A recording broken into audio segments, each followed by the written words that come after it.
Hello and welcome back to the port. I'm the Galloping Major and this is a Let's Play in USS Dallas, the Tech Tree Tier 5 American light cruiser. So this is a game of capture the base on Atlantic, the enemy team, destroyers Fubuki, then we have cruisers Nuremberg working with a Nagato, we have another Nuremberg working with a Matsu, and then we have a Helena, Warspite and New Mexico. So an interesting mix of ships. Now I've spawned on the left flank and I put a bit of half speed on because I want to see what the rest of my team's doing. Now options, I could charge hell for leather straight into the objective, but I am a very light cruiser and therefore I think for me it's going to be a bit more advantageous to... it's quite a difficult one to say because if I head all the way up and round, yes there's lots of island cover.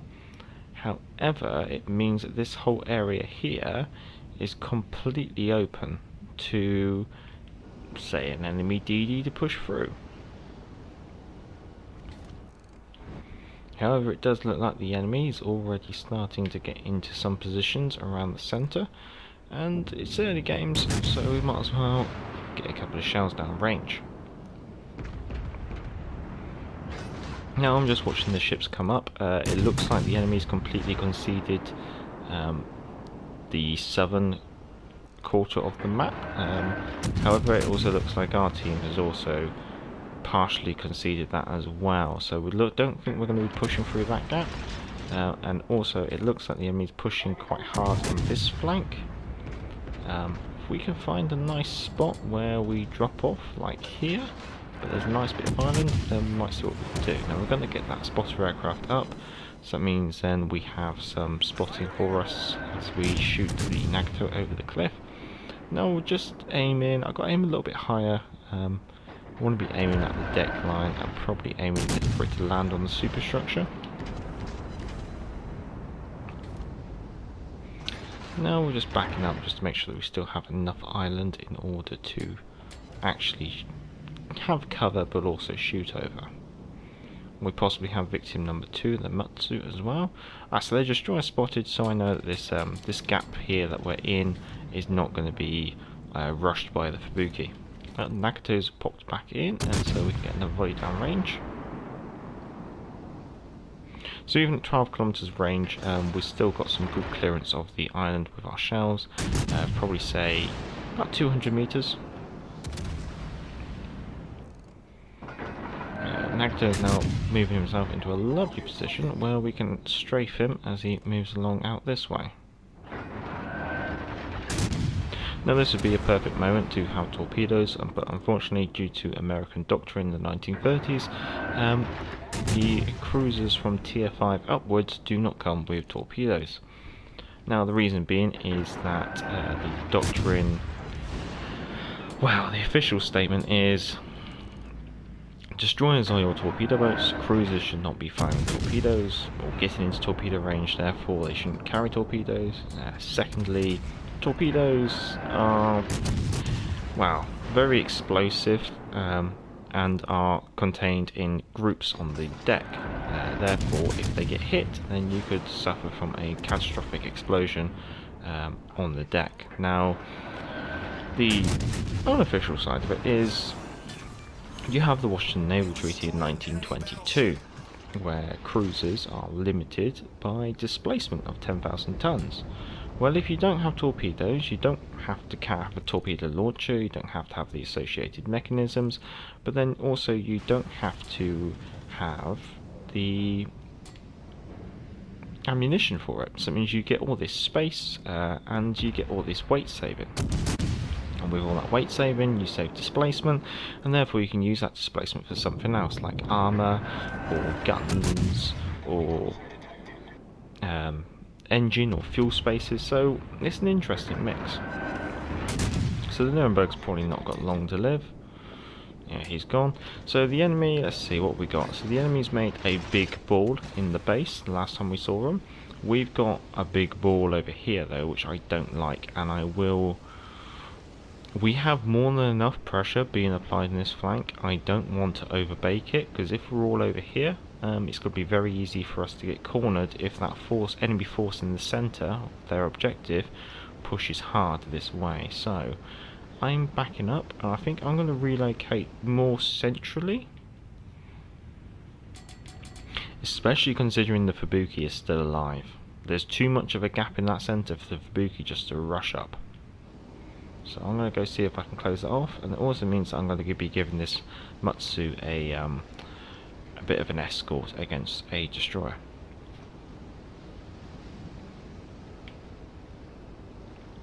So what we got over here, Nuremberg in the corner, we got the Matsu down there, and then over at the centre of their objective they have a Helena, a Warspite, a Fubuki and a New Mexico.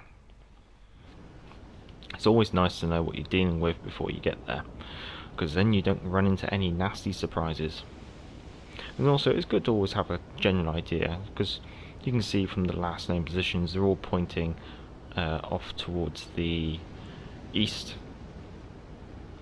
For those of you who don't know, the map is always orientated where the top of the map is north. You can always confirm that with your compass, which is down at the bottom inside the diagram of the ship. So that's north, so then that confirms that that is east, that is south, and that is west. The compass is very, very difficult to see, so that's why usually you have to just know how the map is orientated and then work from there.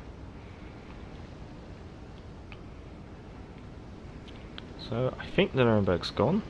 The Matsu is just playing hide and seek, and I'm seeing that this island's nice and low, and I might be able to get some shells up and over and into their ships in the centre. Well, the Fubuki is still way off down there, which is a bit of a surprise. I would have normally expected the Fubuki player to have taken advantage of the massive opening left by my team and actually charged up the centre.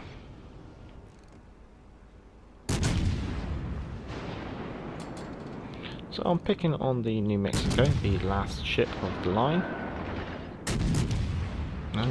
And unfortunately now I have actually lost visual contact, and I am just having to do a bit of guesswork, but I'm not leading enough, am I? And he's sailing away, so it's quite difficult.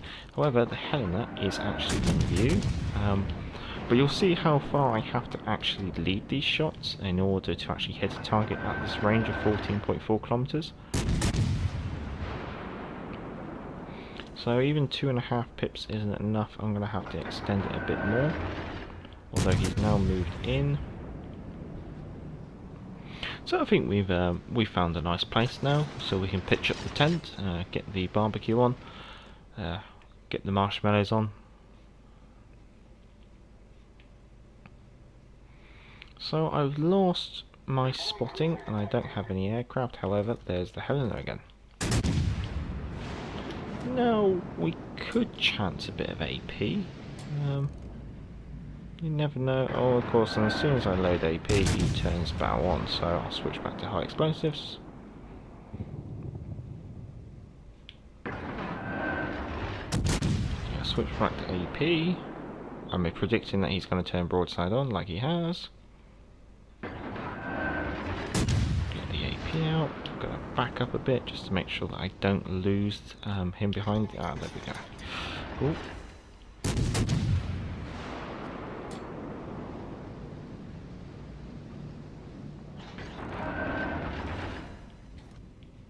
I'll try another one, but I'm getting overpens and shatters, which is quite an interesting mix. Yeah, we're not going to be able to find this there, unfortunately. However, the Helena's been chomped up quite viciously by the rest of the team, and that's going to mostly hit the cliff, but if one shell sneaks through, it doesn't matter, he's gone. Right, it's time to find a new location. On the road again. Oh, the Matsu has dealt a devastating blow to our York. There's the Fubuki.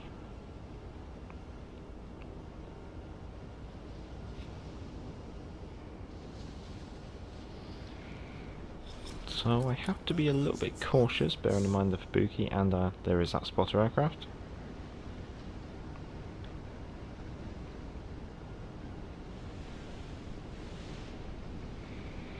Strangely, nobody wants to target me. Oh god, there's a Warspite. Right, we are going to make ourselves scarce as quickly as possible. And not draw attention to ourselves. Let's see, New Mexico's over there, Warspite's there, and Matsu's over there, so I've got battleships in all angles. Just want to see if I can find an island I can hide behind. I'm looking at that one. Even the Warspite's actually getting a bit too close for comfort.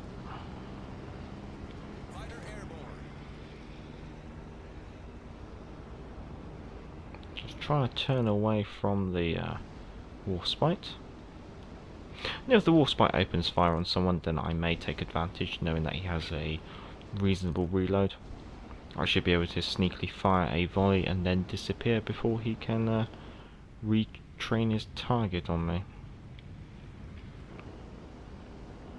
I think he's just fired.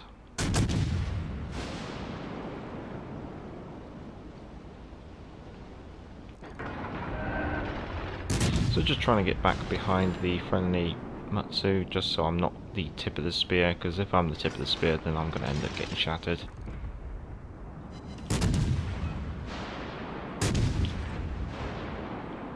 I'm not spotted here, which is nice, so I'm actually going to slow it down now and see if I can keep taking advantage of this. Got another fire on the Warspite.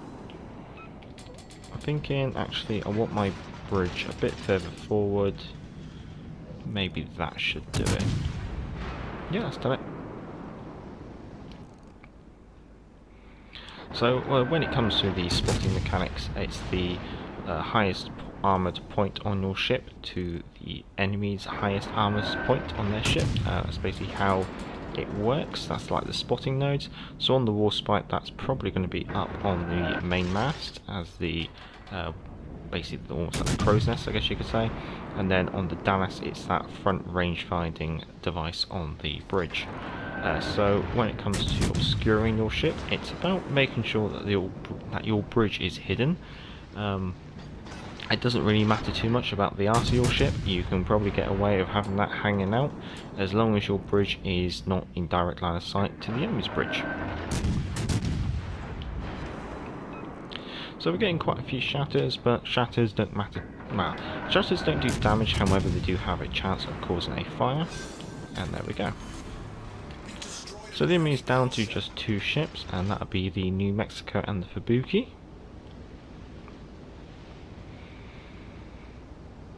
And one thing to note is we've managed to do 38,000 damage. Okay, it's not a lot really, but we've also not taken any damage.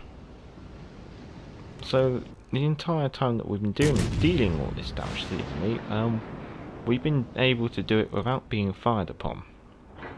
We've been spotted, but we've just been lucky. Ooh, the Fubuki's in line of sight now, so Fubuki could be over up here.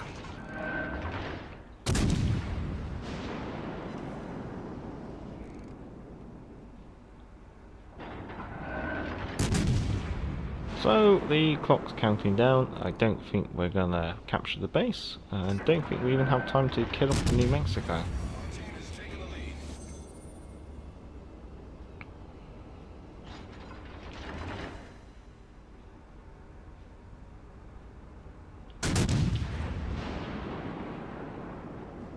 Let's try and not get killed in the last second.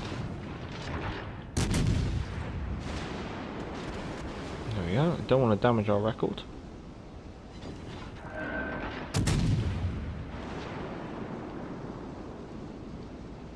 I don't think he's going to have a reload before the end of the game, so we can get another fire. And he can target us all he wants. With 10 seconds left of the game, don't think he's going to be able to get another volley off.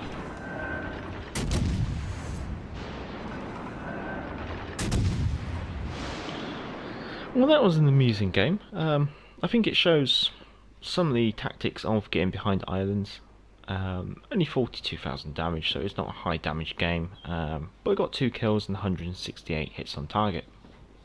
Came 4th on the team, but it was quite a reasonable game. Seemed to be playing with quite a few good players, is the best way to say it, so usually that balances things out, is a nice way to put it, really.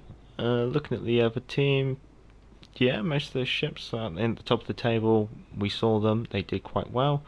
Their Fubuki got first blood. On our team, the KG5 that I spawned in next to came top of the team, fair enough, and the Matsu that I doubled back with towards the centre to cover it off also came second. Economy wise, so the buy-in for a tier 5 game is only 35,000, so this is why it makes it quite a good tier for grinding out credits in a tech tree ship, because the buying cost is considerably less than tier 6, whereas tier 6 you're looking at 110,000. So all in all, a nice game. If you've enjoyed the video, give it a thumbs up. If you like this kind of content, feel free to subscribe. If you are already subscribed, then thank you very much. If you have any of your own captures, funny moments, clutch games, high score games, or anything like that, feel free to submit them for my commentary. Our email address is down below. The commander build and the ship modules that we use in this game is also down below. I've been the Galloping Major, and back to the port.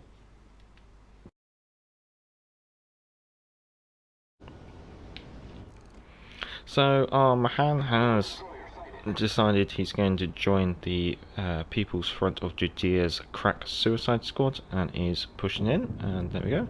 However, nice. If it works, it works. Right, time to open fire on the New Mexico. We are at a range of 12 kilometers, which is, for me, satisfactory.